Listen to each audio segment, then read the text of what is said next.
Ci risiamo, starnuti, colpi di tosse, mal di gola e anche febbre. I mali da raffreddamento, scomparsi del tutto l'anno scorso, sono tornati in forza e fanno concorrenza a Covid-19. Un autunno non facile, prevede Andrea Vianello, primario di fisiopatologia respiratoria dell'ospedale di Padova. Le cose vanno diversamente dall'anno scorso perché naturalmente l'anno scorso le rigide misure che erano state prese per proteggersi da Covid hanno ridotto notevolissimamente il rischio anche di altre infezioni.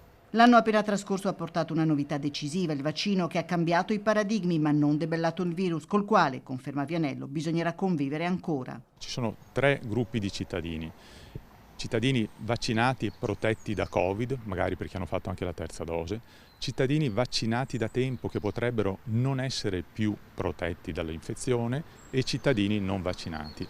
Ora è chiaro che in questa situazione la comparsa di un problema respiratorio può portare a una difficoltà di interpretazione. Il ritorno al passato rischia dunque di confondere le acque. Solo influenza o Covid? Per sciogliere la riserva, probabilmente, almeno in alcuni casi, sarà necessario seguire il solito percorso, e cioè tampone, eventuale isolamento. Forse prima di tutto sarebbe utile vaccinarsi contro l'influenza. Questo escluderebbe, nella maggior parte dei casi, il dubbio e l'incertezza. E poi, ancora una volta, l'uso delle mascherine negli ambienti chiusi resta di importanza fondamentale.